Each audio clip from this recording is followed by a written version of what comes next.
and welcome back to my channel where we once again ask the question, how long will it take my glasses to do that weird steam me up thing around the bottom this time? Well no, I never said it out loud before, but it was implied. Have you seen these things? Anyway, on to today's video, so it's over to me for a complete change in tone. How's it looking over there, me? Thanks, me. Convicted criminal Robert R. Kelly is best known today for the 30-year sentence he's currently serving in federal prison for crimes against children, amongst other things. But did you know he once had a career in the music industry? Yes, despite sexual abuse allegations dating back to the early 90s, including his 1994 marriage to the then 15-year-old Aaliyah when he was 27, for whom he'd previously written and produced her debut album Age Is Just a Number, R. Kelly was a very big name in the music scene, especially in the 90s and noughties, being most well known for his songs I Believe I Can Fly, best known of course from the blockbuster movie Ice Age 2 The Meltdown,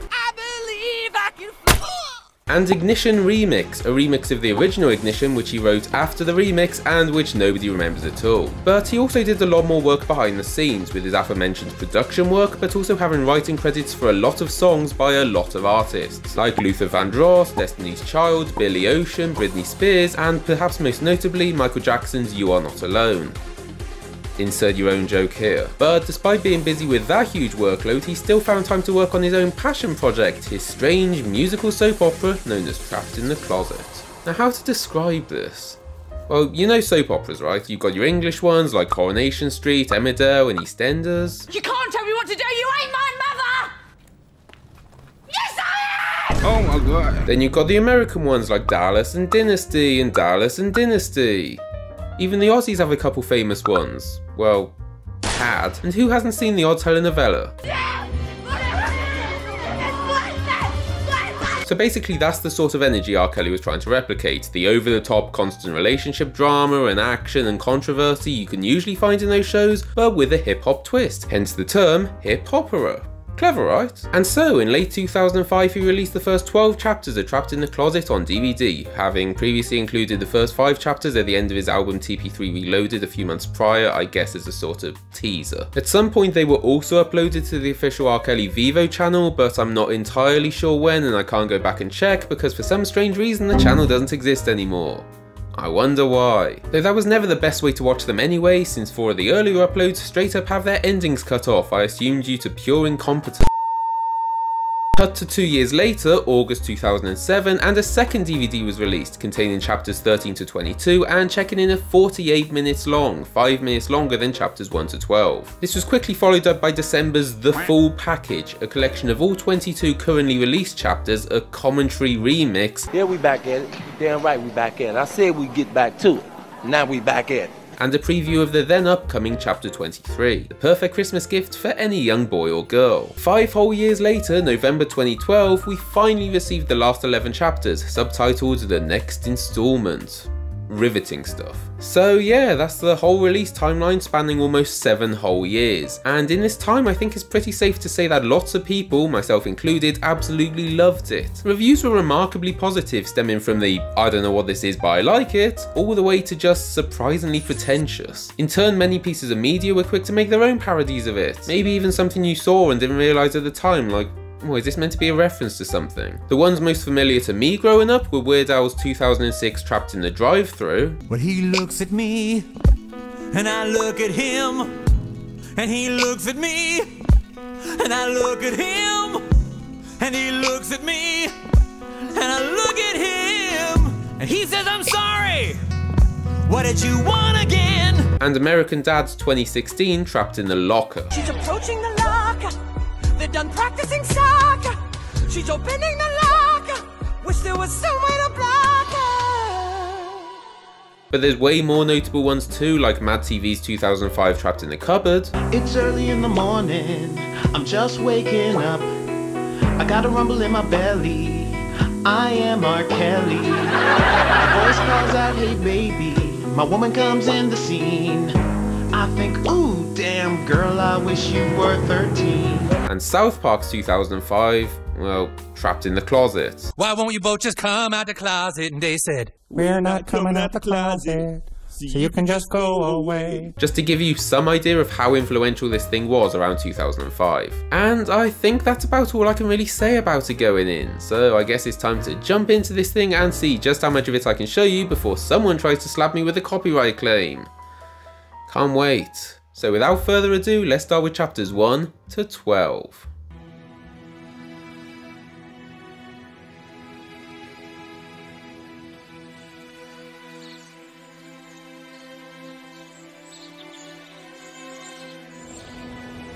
Oh yeah, before we go any further, I hope you like listening to the same backing music for the entire 2.25 hours this thing ran for. We might occasionally get something a little flashier like that extended intro, but for the most part, the only music you'll hear is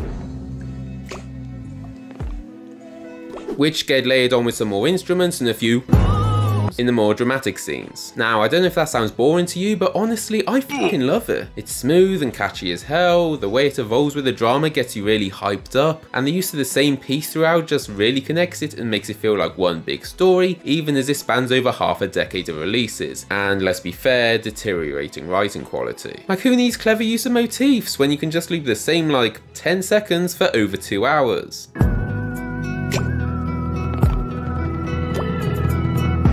7 o'clock in the morning and the rays from the sun wakes me. I'm stretching and yawning in a bed that don't belong to me. So we're introduced to our protagonist Sylvester, wonder where he plugged that name from, and he's just waking up now, finding himself in some mystery woman's bed, having cheated on his wife in a drunken one-night stand. Then a voice yells, "Good morning, darling," from the bathroom.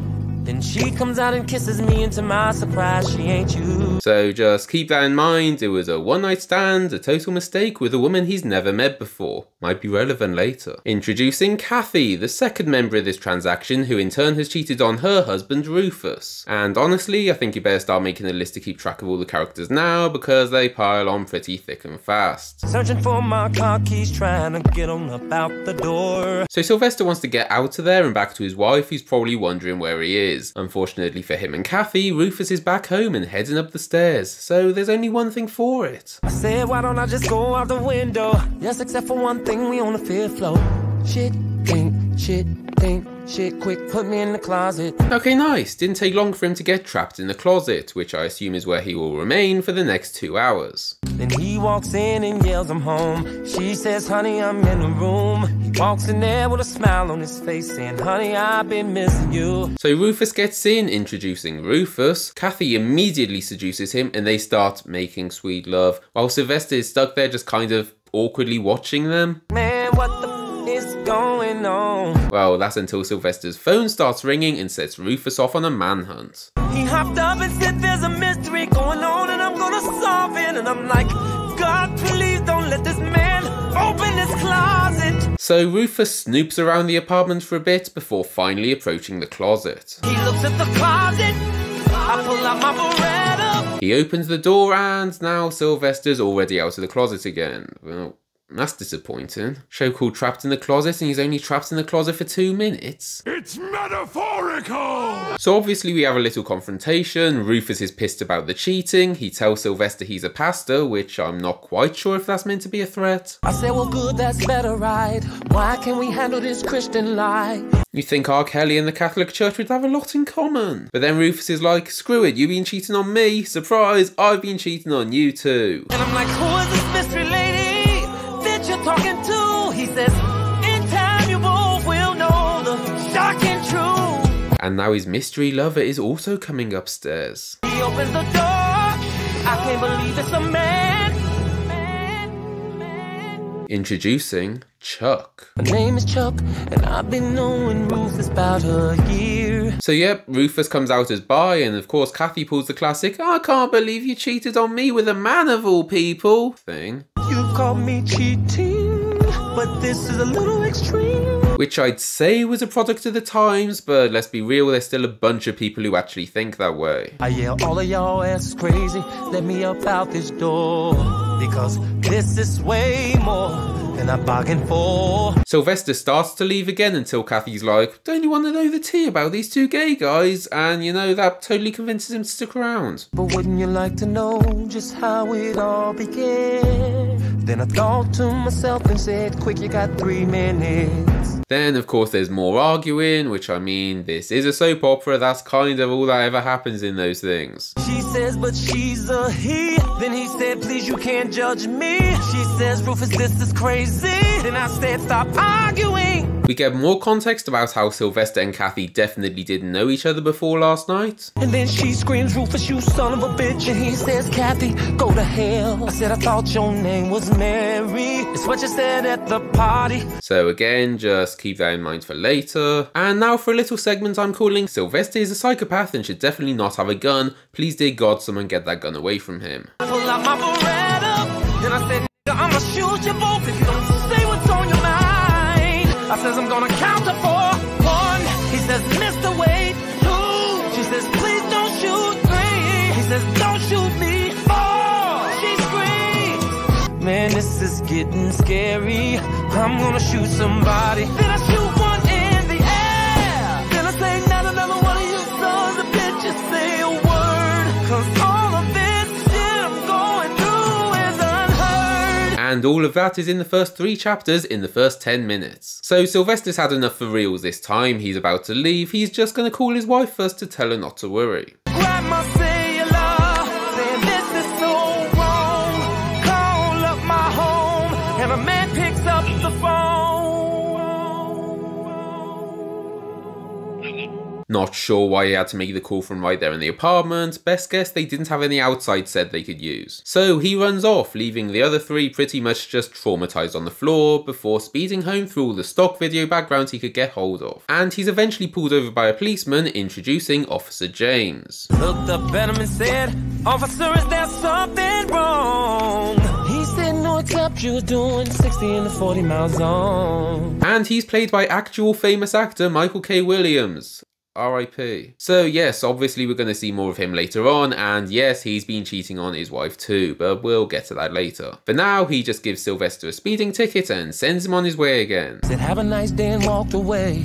I said, yeah, right, and drove away.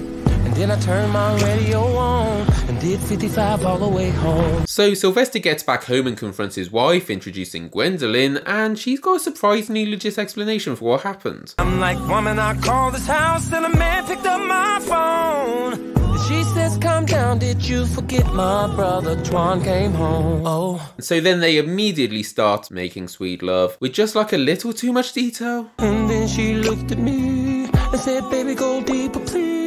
And that's when I start going crazy like I was trying to give her baby. But you know, they're having a good time. Well, until Sylvester gets a cramp in his leg. Then she cries out, oh my goodness, I'm about to climax. And I say, cool, climax, just let go of my leg. And if you thought that was bad enough, just you wait as we witness one of the most infamous climaxes in the whole saga. Then I sit back to cover, oh my god, a rubber.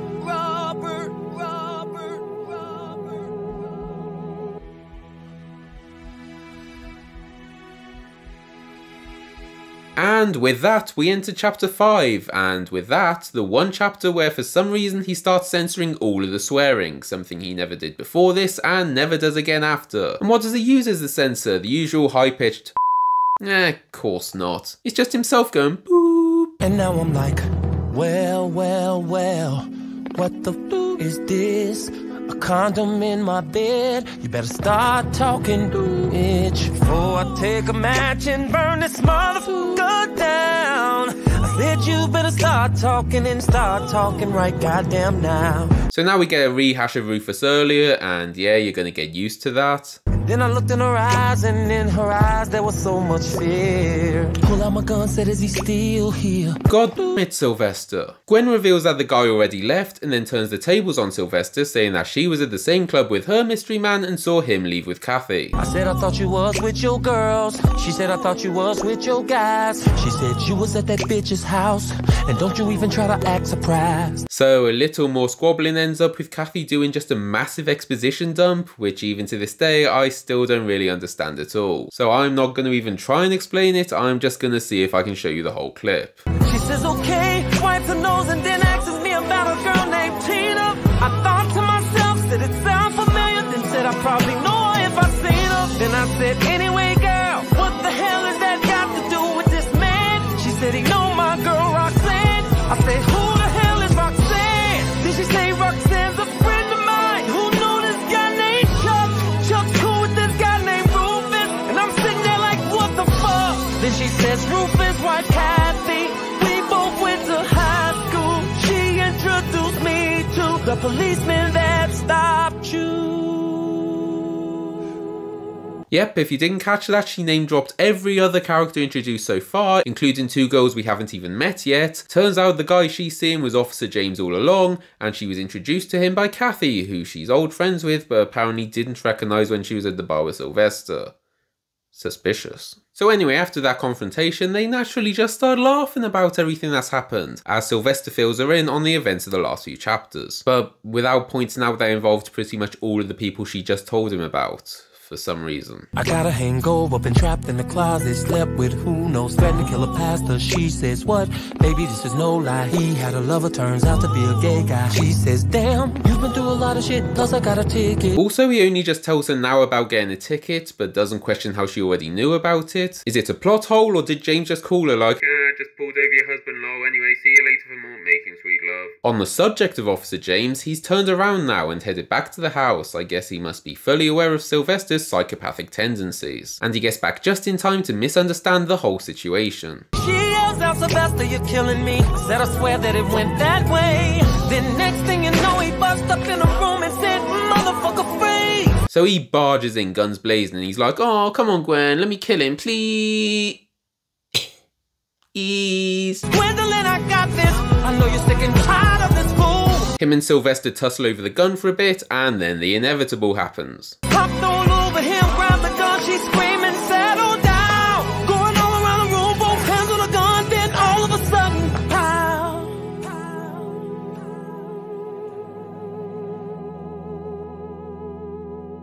Yeah, the gun goes off while it's pointed directly at the floor and somehow managed to hit Gwen's brother. She screamed, you bastards, you've killed my brother. Who I guess had just teleported in onto the floor because he definitely wasn't here a second ago. Honestly, it's a really weird and confusing transition, and it's almost like it's deliberately so. Like, they shoot the gun at the floor, then suddenly there's blood on the walls, but none of these 3 are harmed. Gwen's like, there goes your whole career. Sylvester says, did anybody think to check if the man was alive or dead? And then we finally get the confirmation like, oh, okay, cool, Gwen's brother's got shot. Twan starts coughing.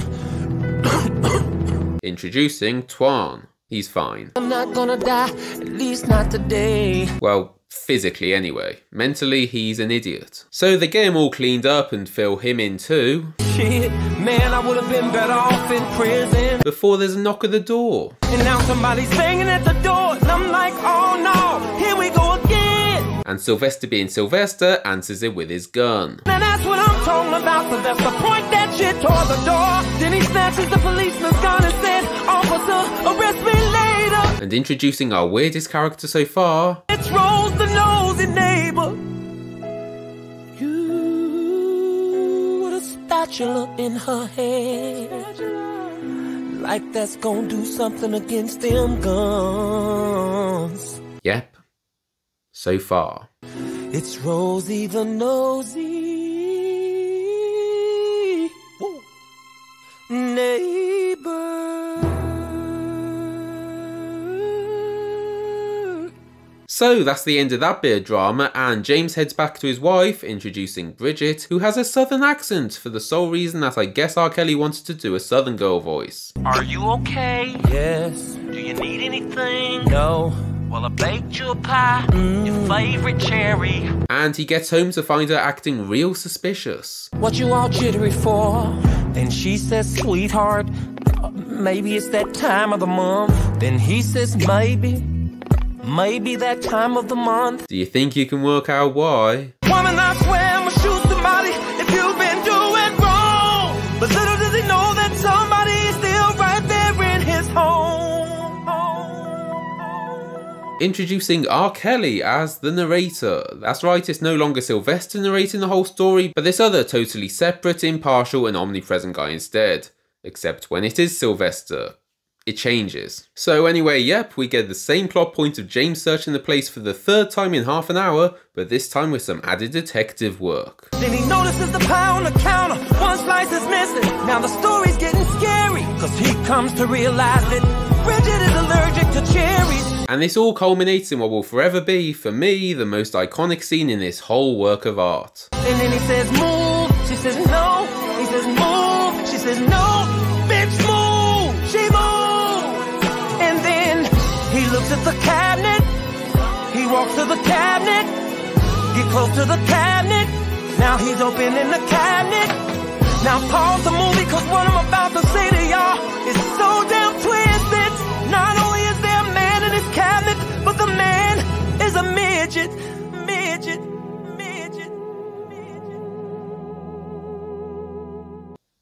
Yeah. Introducing Big Man. So Big Man jumps out and starts running around the kitchen, but James catches him and starts aggressively interrogating him. The midget says, God, I think I just shitted on myself. While Bridget finds Gwen's number and calls their house for help before heading back and pointing a shotgun at James. What? You shoot me for this fucking midget? She says, I love him. The midget says, no, Bridget.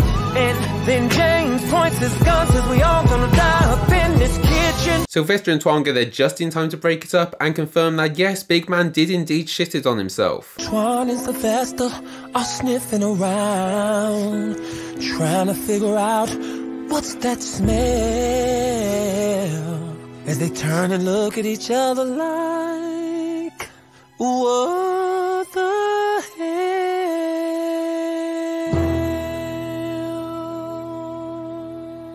They try and defuse the situation, which eventually happens, but not before we get the very important origin of Big Man's name. Man, why they call you that? And he says, because I'm blessed. Sylvester and Big Man immediately bond over the fact they apparently go to the same club before James interrupts. Hey, Chuck and Rufus, let's get back to the matter at hand. And Sylvester says, cool, but first there's just this one thing I've got to understand. James says, what? Then Sylvester says, how do you know Chuck and Rufus? Police says, what you talking about, man? You said Chuck and Rufus. That's a totally normal thing to say, right? You want to make a gay joke? Just call them the two gay guys, you know. You guys are being alright, Dave and Larry. You know, Dave and Larry, the two gay guys everyone knows. Really? Pointed my gun and said, talk to me, James. I said, Rufus, Chuck. Bridget said, I'm about to throw up. So anyway, it's revealed that Bridget is pregnant, and long story short, James ain't the father. Not only am I sleeping with Big Man, but he's my baby's daddy.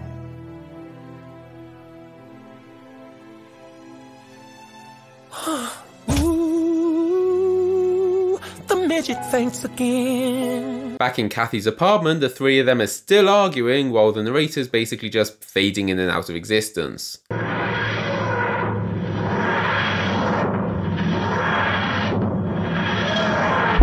Gwen calls Kathy and now fills her in on recent events, including Sylvester's cheating. Next thing you know, here comes Sylvester up in there with some old crusty wig wearing asshole. Kathy looks at the wig on the floor. She says, girl, what's the name of that club? Twins say Page. She flops down on the bed like, what the fuck? And then Kathy has to spill the beans. Gwen, I'm sorry, girl, but that hoe was me.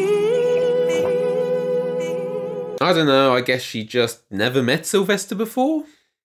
But at least that explains all the mysteries around that original affair. For now. And that's the end of chapter 12. Kind of a dud note to end it on really, after the masterpiece the rest of it was. But yep, that's how the ending was for 2 years before we got the next release, giving us more story and answering the few questions we had left. Like, who the hell are Roxanne and Tina? Are we ever going to see Rose the nosy neighbour again? And of course, is Rosie cheating on her husband too? Good thing for us, 2007 was 15 years ago.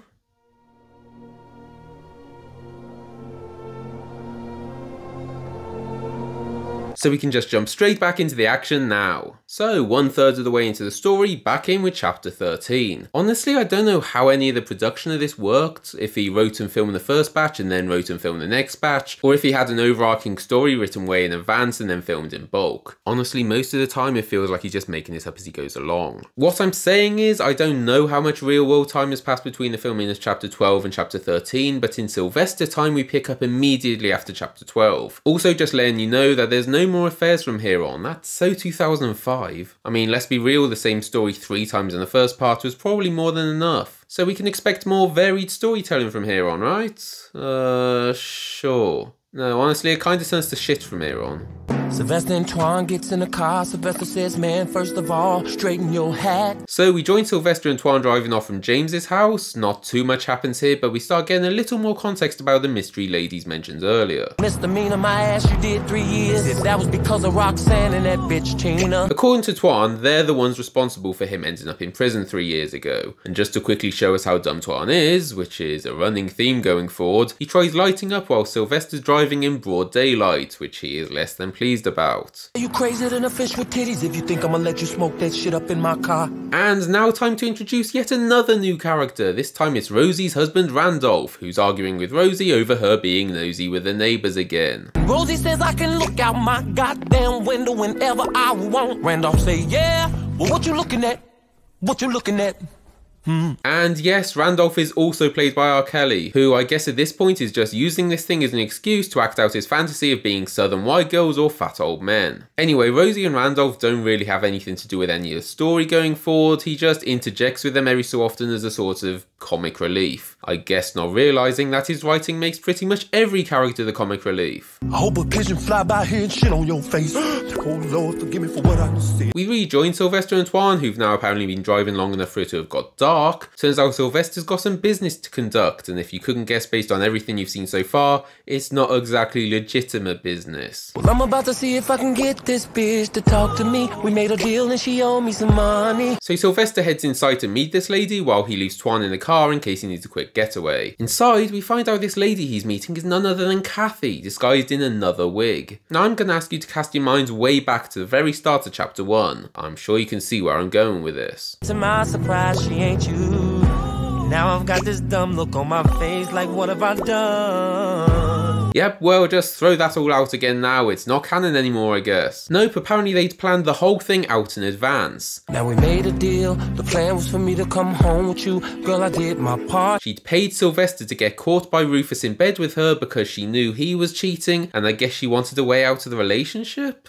Instead of just breaking up with him. For some reason. But then she decided she didn't want to go through with it, hence the whole hiding in the closet thing. I thought the plan was for me to be in that house with you and get caught. She says it was. I said what? How? She said I changed my mind. Nope, because apparently she only decided not to go through with it when she saw Chuck, so I don't know what the closet was for. Just stay in bed if you want to get caught. Also, did they actually sleep together then? Like, seems like a weird reason to actually cheat on your wife when you just need to be caught in bed together. Honestly, all these years later, I still think this is one thing he made too convoluted to actually make sense, but whatever, it is what it is. Outside, Twan gets a call from someone telling him that Tina now works in a restaurant as a waitress. Guess which one? He looks up at the sign and says, what the fuck? Meanwhile, Sylvester notices his waitress's name tag. Introducing Tina. Then the waitress starts backing up with this confused look on her face. While Twan's outside on the phone telling his homie, man, I'm right outside of the fucking place. And then once again, it immediately devolves into pure chaos. She starts screaming Roxanne's name real loud. This bitch come running from the back with a skillet. Introducing Roxanne. See, told you need that list. And then just to top it off, Twan comes in threatening to shoot both of them. I will kill both of y'all knucklehead asses. Brilliant. So, no, not surprising. Unsurprising amount of the next chapter is just Twan trying to fight the girls while Sylvester tries to calm him down. Let's not forget the fact that you're out but you're still on house arrest. Before the girls explain the details behind Twan's arrest. You know, the thing he's so mad at them for causing. On the way to Atlanta, everything was going smooth up until Twan started smoking trees and acting like a fool. So they're on the way to a deal with a lot of narcotics in the trunk when Twan decided to do pretty much every single thing possible to draw attention to them. Got the radio loud, bumping Mary Jane, just swerving and shit. Did you tell him to stop? Yeah, I told him to stop, but he just kept yelling out, talking about I'm Rick James, bitch. Sylvester looks at Twan. Twan says, man, I was drunk. Sylvester said, drunk? You was drunk? Shock horror, it ends in a full-blown police chase. A few minutes later, here come these squad cars in a fucking helicopter. Sylvester said, did he stop then? Tina says, no. Roxanne says, but luckily that raggedy-ass car he was driving stopped on us. Or where we'd be, who knows? They get caught and arrested, and obviously Roxanne dobs him in. Girl, I'm not going down, not for him. While Tina actually tried to protect him because, of course, I was pregnant by you, Tina. Next up, chapter 16. Honestly, not really anything happens. Twan questions whether he's really the baby's daddy, and then Roxanne reveals she and Tina are a couple now. Roxanne tongue kissed Tina dead in her mouth and said to Twan, I'm fucking her now. And that's it. Chapter 17, again, not really anything happens. Sylvester just lets us know one of his kinks. Y'all lucky I like that kind of shit. Well, I'll be in shot both of y'all ass. And then they leave again. So just for reference, we are now 5 chapters into this second 10 chapter installment, and pretty much all we've done so far is introduce Tina and Roxanne and shown that Twan is a fucking idiot. So what have all the other characters been doing? Well, let's keep watching. But Twan is still cursing and talking loud. Sylvester say it's Gwen, man, calm your voice down. Now, just in case you weren't totally sure these chapters are filler, we then get a 20-second segment of Gwen trying to call Sylvester but having bad reception. Can you hear me now? No. Can you hear me now? Baby. Does this have any bearing on the plot at all? No. Can you hear me now? No. What the fuck? So Sylvester tells Gwen he's on his way home, but I guess he just absolutely hates movie night. Baby, I'm on my way home to you. Movies or no, baby, something came up and I got something else to do. Then Gwen lets him know his mum had his dad arrested. Daddy be tripping, he think he big pimpin'. When Myrna say he touch her, he gon' be limping. So, you know, that's something. And also never addressed again. We never even see his parents this whole thing. And now finally we get something a little more interesting as we join Rufus at his church for a little gospel service. Work it out. God will. Work it out.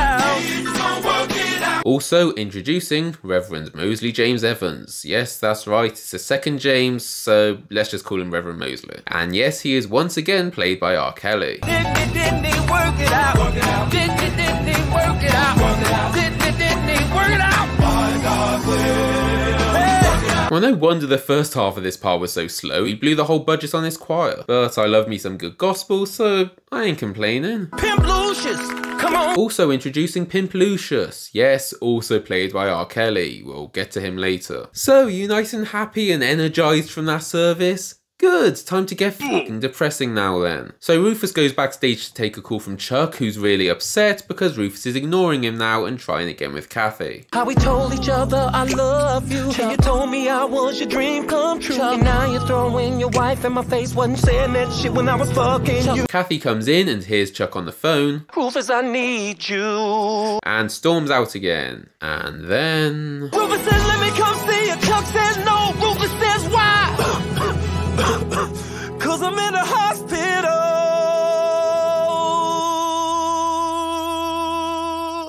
And yeah, it's what you think it is. I'm not quite sure how he deteriorated this far in the space of a day or so since chapter 1, but I don't know, don't ever question R. Kelly's writing. And Chuck never appears again after this, so there's fan theories that he died shortly after, but nobody really knows. So obviously the implication is that pretty much the entire main cast may also have been infected, as evidenced by this handy diagram someone put on Wikipedia. Did R. Kelly have the right to use this just for some cheap drama and shock value? It's not really my place to say, but probably not. Pimp Lucius, you have been on my heart. Yeah. Hallelujah. Hallelujah. Thank you, Jesus. Yes, Lord. And I looked at you and got a word from God. Okay, this feels very unnecessary. So now the service is focused solely on trying to get Pimp Lucius to stop pimping. You can do it, Pimp Lucius. Just stop pimping. It doesn't work. I ain't gonna ever stop pimping. Oh yeah, also Pimp Lucius has a stutter, so... yeah.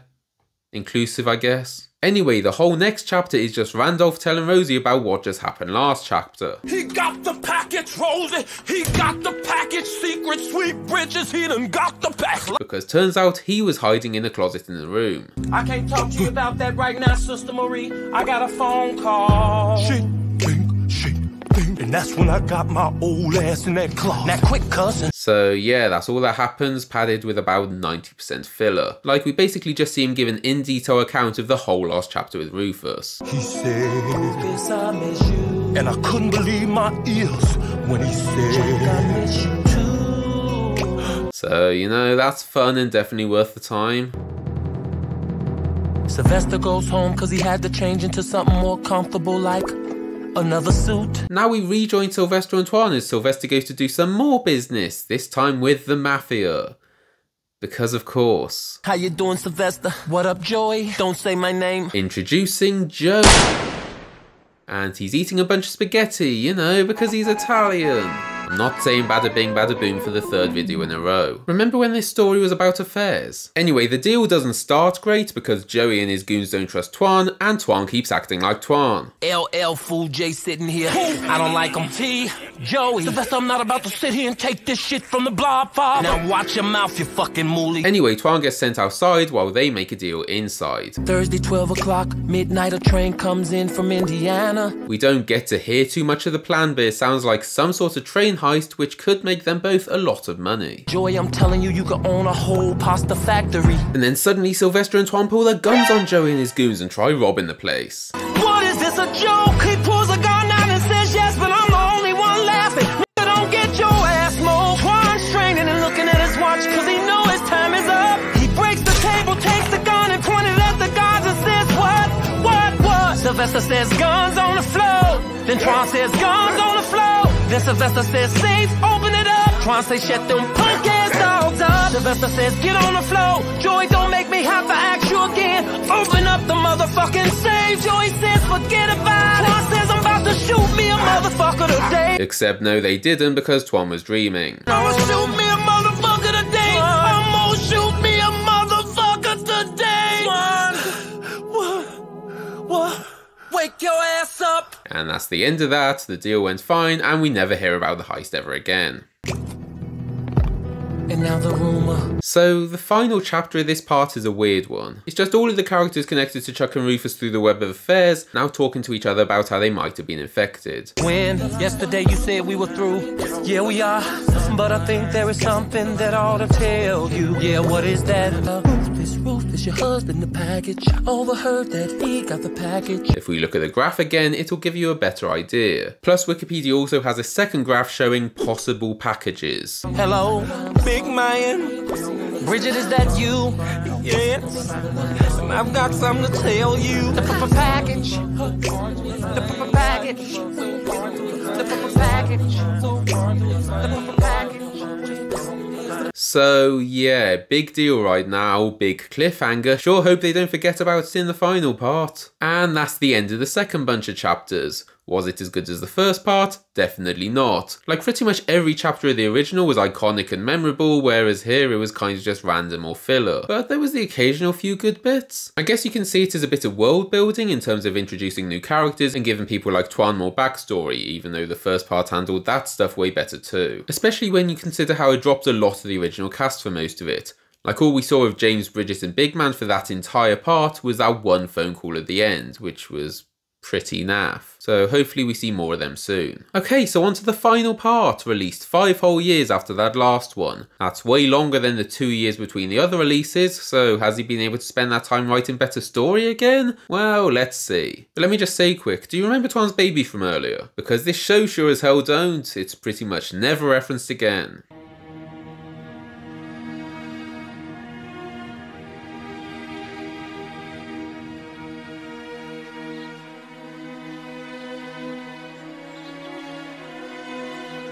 So we open up with the original intro again, all the way back from chapter 1, but with its own little twist.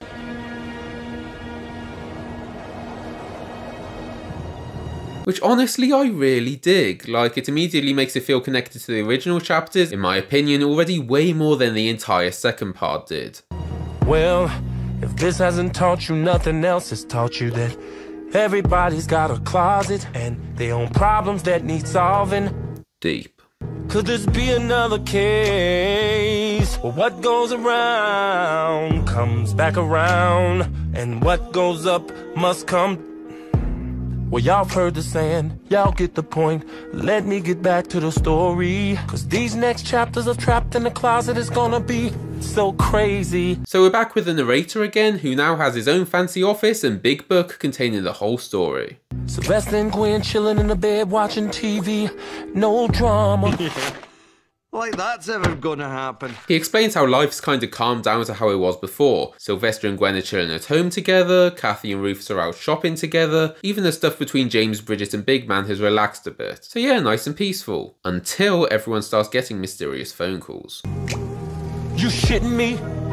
How much am I getting paid? So this is this final part's big overarching plot, which again is pretty fucking weird. After the news has found out about the situation with Chuck and Rufus and The Package, a new reality TV show is being put together called Out of the Closet. And it's weird, like mostly what we see of it is like a reality TV documentary type thing, Real Housewives style, complete with talking head confessional things. But then we do also see a talk show portion with a host, like your Jerry Springer or Maury or Jeremy Kyle, and yes, it looks like they made this entire show because of 3 affairs. So the producers of this show are trying to get all of the involved characters to come on for some reason. Am I gonna be famous? And not even just the characters directly connected to the affairs. Then Rosie and Randolph gets a call. Then Tina and Roxanne gets a call. I don't know what the hell sort of researchers they got on this show, but they definitely deserve to be paid more. Then Joey, Reverend Mosley, Big Man, James, Pimp Lucius. Now they tried and tried and tried and tried, but there was no luck when it came to getting in touch with Chuck.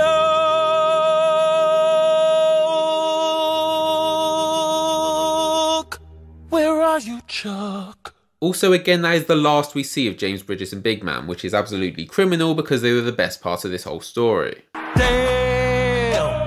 You see that dunk? Nigga, that shit was off the chain. Now that's what I'm talking about. Looks like your boy Twan is about to get paid. So we're back with Sylvester and Twan again in a barbershop now, I guess just to explain why Sylvester doesn't have cornrows anymore. Like, we're playing with GCA haircut rules here. So Twan and Sylvester start talking about the phone calls and realise they've both been getting them, but seem surprisingly chill about it. I got the same phone call, some guy. Yeah, sound kinda like he funny. Yeah, but I don't care as long as I get this money. Honestly, I kinda miss Psychopath Sylvester. Like, these last 2 parts really strip that away from him and just make him this sort of shrewd gangster businessman or something. You know I gets my pimpin' on. Oh shit, ain't that your dude? Yeah, I be pimpin' all these hoes. Fool, that was way back in high school. You knows I get my pimp. Wait. They're interrupted by Lucius, who is apparently friends with Sylvester way back before he became a pimp and all cringe. Sylvester, is that you? What up, Lucius? That's Pimp Lucius. Sylvester, respect my profession. So as usual, Twan immediately starts fighting with him too. Ain't nobody talking to you, macho man. When you Don Juan knock off, man, I will bust a cap in your mind.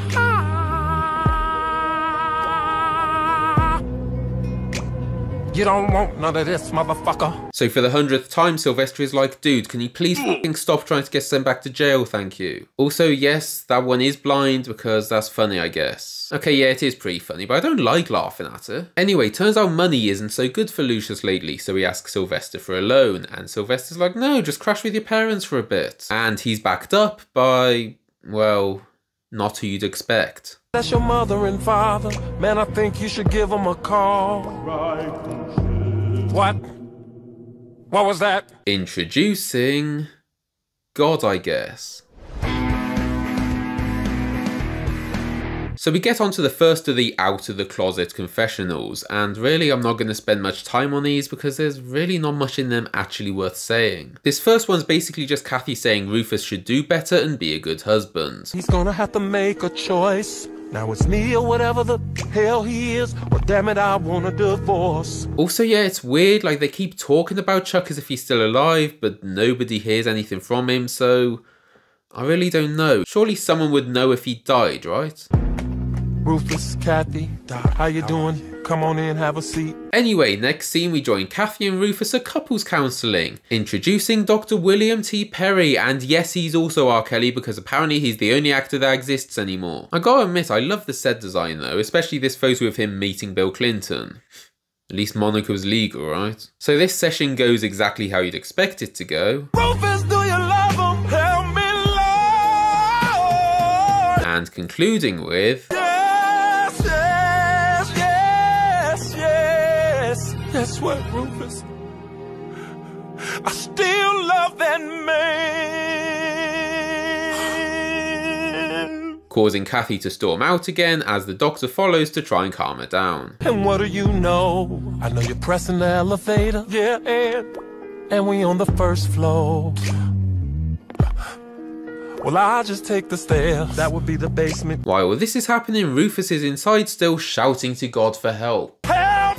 I really, really want to forgive him, but it's the hardest. I know. Help! In all fairness, Kathy, you did have a man in your closet. Help! But gets no reply. He's probably still too busy harassing Lucius. Then this scene ends with Kathy bursting back in, having been convinced by the doctor to give him another chance. You said if I called on you, you would be there. Now what are you gonna do?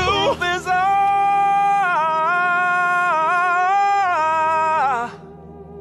baby, I forgive you. So, that's nice. I love you. I love you too. Cut to next confessional. Rufus thinks he's there to answer questions about the church, but then they start asking about his personal stuff. You know, talk all about you having an affair with another man. Wait a minute, that wasn't the plan. So he cuts it short. Cool. Back to Rosie and Randolph, who are arguing again, this time because she's made him feel insecure. Did you really mean that? Did I really mean what? You call me Mr. Can't Get It Up. Cut away to Rosie's confessional. Why the hell does Rosie have a confessional? And she tells us Randolph has a tiny Got something to show me? Well, ain't nobody trying to see that little thing. So, nice, the American public was gagging to know that. On to Randolph's confessional, which is basically just, nah, she lying. You calling me Mr. Can't Get It Up? She the one out of her mind. Cool. I'll chop your ass up. On to the next segment, this time with Reverend Mosley again, in a TV advertisement where he's trying to sell his new book. Trapped in a closet. The book. Yeah, this is just getting unnecessarily meta now. Transition to Roxanne and Tina watching this ad. Yeah, they are actually in this part, believe it or not. And Roxanne is telling Tina how much of a scammer the Reverend is. Don't say that, girl. He's a preacher. Roxanne says I know a preacher when I see one. And he ain't no preacher. Tina, it's so much I've got to teach you. And Tina decides she's had enough of how Roxanne treats her. I'm tired of you telling me what to do. Girl, don't forget who you talking to like you running me. Because she had enough of that when she used to work for Lucius and take abuse from him. Bitch, that pimp slap must have made you crazy. Roxanne, you are the reason I ain't got a father for my baby. Oh, I stand corrected, the baby does still exist. For one line. So that ends with Tina breaking up with Roxanne and heading off to find Tuan.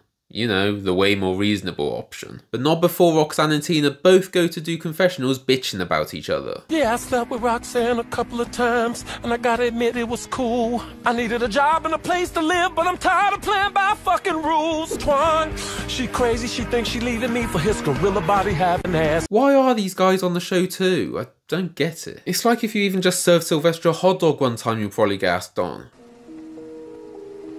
Back to Sylvester and Tuan, and they're about to do yet another shady business deal, because I guess that's the only type of action R. Kelly could think of now all the affairs are done and it's just relationship troubles now. Now this motherfucker we going to meet, this motherfucker's delirious. But before we see this deal, of course we have to have a confessional with the two of them talking about this illegal deal on public television. You know, because funny. And you gotta love this man.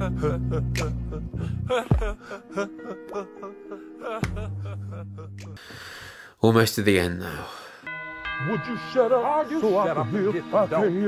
Back to Rosie and Randolph, and we rejoin their argument immediately before we're cut off into their confessionals earlier. So they're interrupted by someone at the door, and guess who it is? Hey Pappy. Don't hey Pappy me. Yep, Rosie and Randolph were Lucius's parents all along, so like, no wonder he ended up like that. Anyway, Lucius asks them for some money, Randolph doesn't want anything to do with him, but Rosie's softer towards him. Rosie, Randolph, Rosie, Mama, Lucius, that's Pimp, Lucius. Before they're interrupted by Lucius's girls.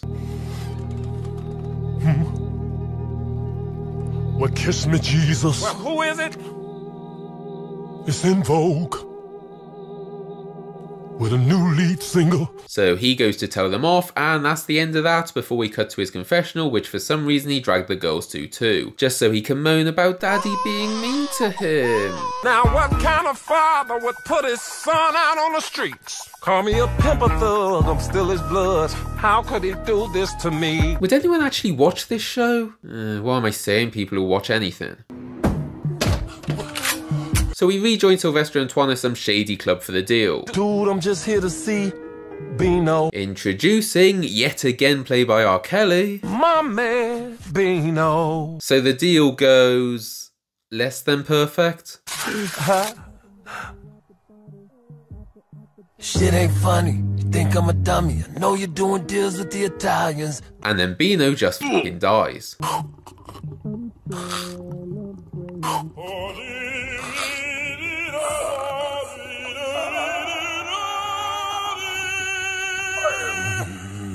Except no, he's totally fine. That's fun. So it turns out Bino isn't great friends with the Italians anymore. Spaghetti and meatball eating motherfucker popped me on a Chicago deal. So he's like, kill these guys. Bankhead, take them out back. Now wait a minute. Twan just starts beating his goons up while Sylvester pulls a gun on Bino. Don't make me shoot you, my brother. Bino threatens all their loved ones. Your families, friends, you won't live to see the weekend. And then they get the hell out of there, chased by all the goons. Get them motherfuckers! As we get to hear some honestly really funky new chase music. Twan Sylvester on the run, gotta get away from goons with guns tonight. Yeah, get them motherfuckers! Running, diving, bullets flying. Bino won't spare life.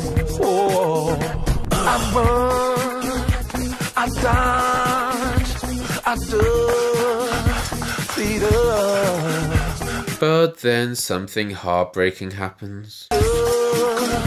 Speed up, I run, I duck. It's been a long day without you, my friend. And I'll tell you all about it when I see you again. So they find themselves hiding in an alleyway, which turns out to be the perfect opportunity to slip away. We at the backstage door. Backstage door of what? The backstage door of the show. The very show they've been filming the confessionals for all this time. Hurry up, guys, you're late.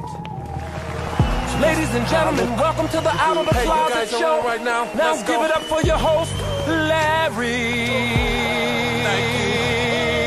Thank you. Wow. Welcome. And that's the end. Almost 11 years since those final chapters released, and we haven't heard a single peep from Sylvester and the gang since. Were they all murdered by Bino's guys? Who knows? In December 2011, R. Kelly told TMZ that he'd written 32 more chapters and was seeking investors to help continue the saga. Obviously, a year later saw the release of the 11 chapters we just finished, around which time he announced that another 30 chapters were due to be filmed in January 2013, which for whatever reasons never materialised. The first 22 chapters reportedly had a budget of $3 million, with the final 11 having a total budget of $750,000, so pretty much bang on half the per episode budget overall. So I don't know if he just couldn't get enough backing to fund the new chapters or what, but whatever the case, young Luke was very disappointed. Many times could he be found googling to see if there was any news, being given hope by articles like this one from 2015 revealing he had 40 more chapters planned. Then 2016 where he announced new chapters coming in 2017, but then 2017 came and went with no sign, and then... well, we all know what happened next. So yeah, I don't think we're getting those new chapters. Late 2021, days after his guilty verdict, saw YouTube removing R. Kelly's official channels, and with them the only official way to watch Trapped in the Closet online. But you know, obviously that didn't stop people. It's still so easy to find re-uploads of all the chapters either here or on other video sharing websites, and now with the bonus of not supporting the monster that made them, it's a win-win. Honestly, after rewatching it after all this time, I realised just how downhill it went after the first part. Maybe should have just ended it there. But then I do still kind of want to know how it's going to continue after that last cliffhanger. Guess we're never going to know now. But yeah, like I said, all the existing chapters are out there, maybe check them out for yourself. or at the very least the first 12. I still say they're really enjoyable. Well, maybe less so if you're a new viewer with the current context, but for someone like me who grew up with it, I still really love it. And it's not just because of the nostalgia of it all. Worst comes to worst, you might just have to try and put out of your mind all the other terrible things R. Kelly's done. I mean, hey, it seems to work for JK fans. Too bad he didn't stick to writing comedies instead of becoming a nonce. So yeah, I'm gonna call it there. If you stuck around for this long then, thank you. I know this definitely ended up being another long video, so I wouldn't have blamed you if you didn't finish it. You know how YouTube works by now. If you like this video, please like, comment, subscribe, maybe ding that little notification bell to get told when I post, cause I don't really stick to a schedule, I just kinda chuck them out when I'm done. If I ever get a sponsor, I'll probably have to change that, so yeah. Bye.